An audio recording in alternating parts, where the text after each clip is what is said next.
Hello YouTube, Joseph Crickmore here, and we are finally at round 6 of Record of Ragnarok. Which means we are finally at the end of my tenure with the show. By the end of this video, the reins of this one will be passed on, baton passed if you will, to the anime ref. Because this is where we're caught up, the next season is already out, and that's when he gets to take over. So I've heard he's going to have a fun time with that entire season. But before that, we got to deal with the fact that Buddha is on our side. He's fighting for humanity. Which honestly should have been what Hercules did in the first place. But nothing against Herc. He had no idea that there were things actually going on. That even if he pleaded for Ragnarok to stop, they wouldn't have been heard.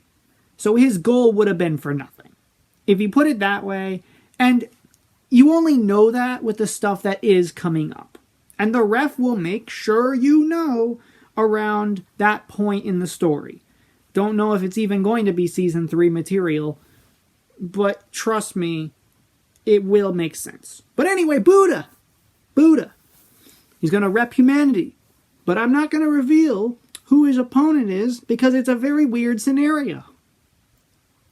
All I'll say is, if you've played Yokai Watch 3, you know the opponents Buddha is about to face.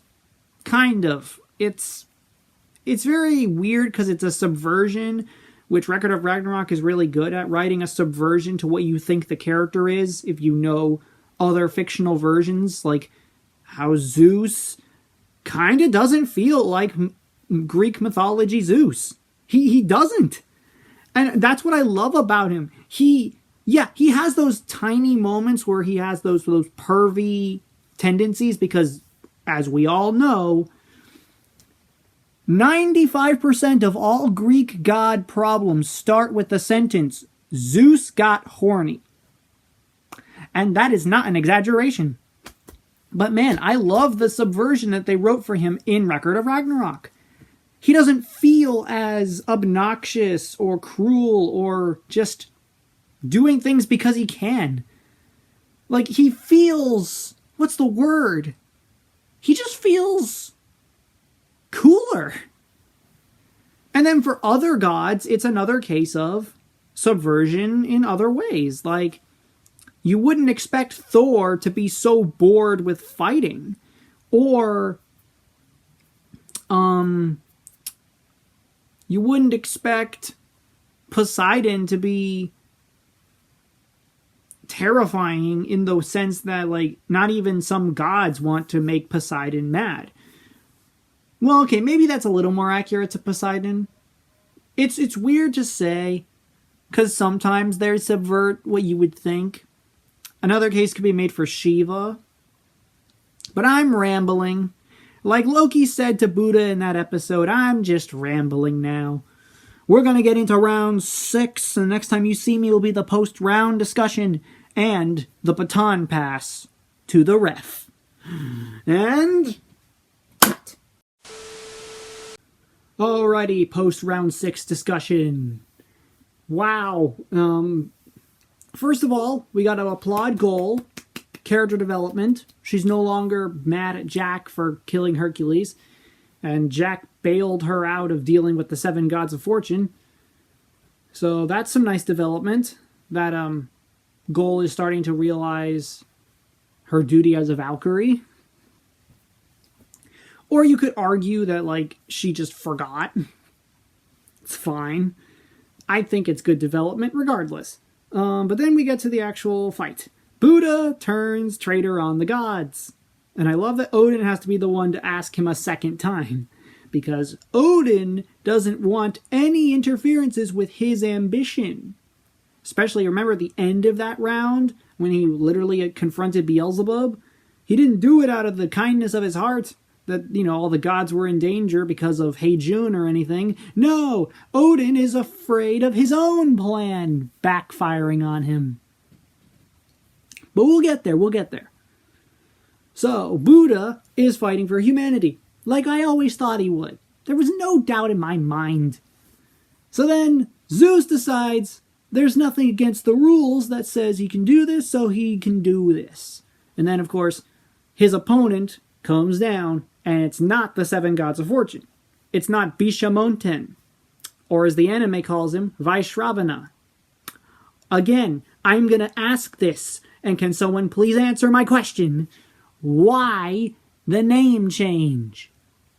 Why? Just why? There's another name in the same round. I'm going to make the exact same question. So apparently the 7 gods of fortune were always one that split into 7, and they all form back into Zerofuku, who has a bone to pick with Buddha because of their backstories. They're connected. Zerofuku went about his goal the wrong way. He absorbed human suffering, but it didn't take away the fact that they couldn't be happy. They just couldn't be happy. They actually forgot he existed. And then Buddha came along and did Zerofuku's job better, and then Zerofuku got envious, jealous, and hatred and all that jazz, and he turned into a monster. And then split himself into the 7 gods of fortune.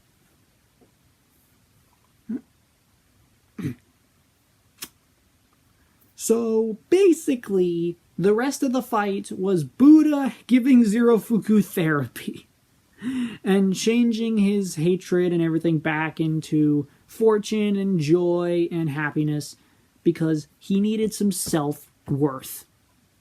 You gotta love how that's Buddha's message in this entire battle. You need to make sure you're happy. So take care of yourself, everybody. You all deserve happiness. And as we think the round is over, something sinister happens. Something takes over Zerofuku. Something sinister. Something called HAJUN.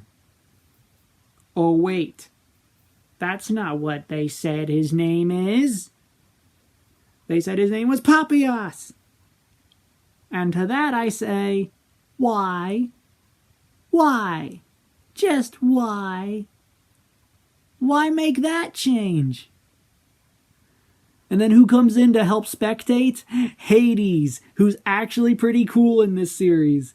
He actually doesn't even care that Buddha turned traitor. He's just there for the vibes. And also to confirm that his brother is dead. Took him long enough to get here, though. From round 3, 4, 5, and 6.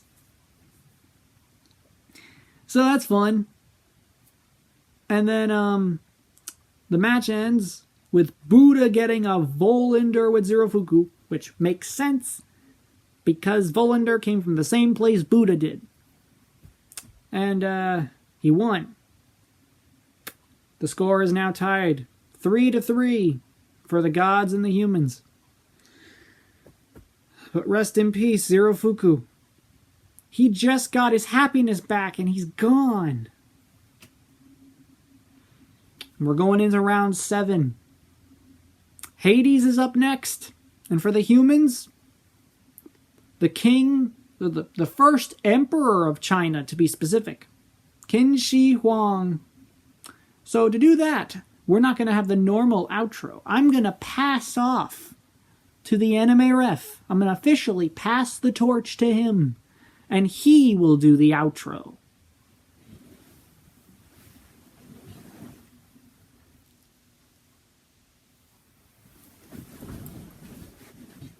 Thank you, boss. That is now my time to shine. That's right. This is the first time a series has been passed off from someone to somebody else.